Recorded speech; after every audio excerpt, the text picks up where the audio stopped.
আমাৰ ডিব্ৰুগড় জিলাৰ টিংখং সমষ্টিত দুখন ভিজিআৰ আছিলে। এখন ভিজিআৰৰ নাম হ'ল তিলোবাৰী বঙালী আৰু এখন হ'ল তিলৈবাৰী নেপালী গাঁও। তিলৈবাৰী বঙালী গাঁও, তিলৈবাৰী নেপালী গাঁও। এই গাঁও দুখনত বাস কৰা লোকসকলে ইমান দিন মাটিৰ পট্টা পোৱা নাছিল, কাৰণ তেওঁলোক ভিজিআৰত আছিলে। আজি আমি এই দুইখন গাঁও ভিজিআৰ উইথড্ৰ কৰোঁ, বেলেগ খালী মাটিত আমি ভিজিআৰ স্থাপন কৰোঁ আৰু তিলৈবাৰী নেপালী গাঁও আৰু তিলৈবাৰী বঙালী গাঁৱৰ বাসিন্দাসকলে মাটিৰ পট্টা পোৱাৰ পথ আমি প্ৰশস্ত কৰোঁ। এইটো আমাৰ টিংখং সমষ্টিৰ, বিমল বৰাৰ সমষ্টিৰ দুখন গাঁও আছিলে। আজি কেবিনেটত আৰু এটা সিদ্ধান্ত লোৱা হ'ল, চাহ বাগিচাৰ মাটিৰ আবণ্টনৰ প্ৰপত্ৰসমূহ আমি 9 তাৰিখে দিনৰ 2 বজাত বিতৰণ কৰিম। কিন্তু বহুত চাহ বাগিচা নগৰ অঞ্চলত পৰে।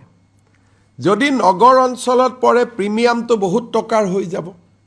বাগিচাৰ শ্ৰমিকেতো, যেনেকৈ আজি সোণাপুৰৰ চাহ বাগিচা, বাগানৰ শ্ৰমিকে প্ৰিমিয়াম দিলে লাখ টকাৰ প্ৰিমিয়াম দিব লাগিব, কাৰণ এইখন উইদিন GMD এলেকা পৰে। সেইকাৰণে ডিব্ৰুগড় টাউনতো বহুত কেইখন বাগিচা আছে।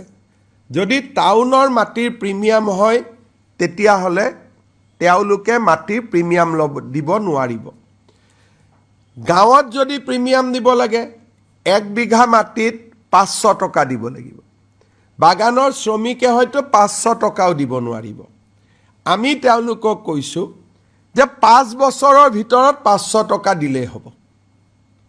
টাউনৰখিনি বা গাঁৱৰখিনি, এই দুইখিনিক প্ৰতি বিঘা মাটিত আমি মাত্ৰ 500 টকা প্ৰিমিয়াম ল'ম, তাকো 5 বছৰত দিলে হ'ব। আৰু বাগানৰ মাটিৰ বিতৰণৰ আনুষ্ঠানিক কাম, প্ৰপত্ৰ বিতৰণৰ কাম আমি 9 ফেব্ৰুৱাৰী দিনৰ 2 বজাৰ পৰা আৰম্ভ কৰিম। মই ডিব্ৰুগড়ৰ দিনজয় চাহ বাগিচাত থাকিম, বাকী মন্ত্ৰীসকলেও বা বিধায়কসকলেও বিভিন্ন চাহ বাগিচাত উপস্থিত থাকিব। যিকোনো খবৰৰ বাবে যোগাযোগ কৰক আমাৰ এই নম্বৰত 9181 307 221।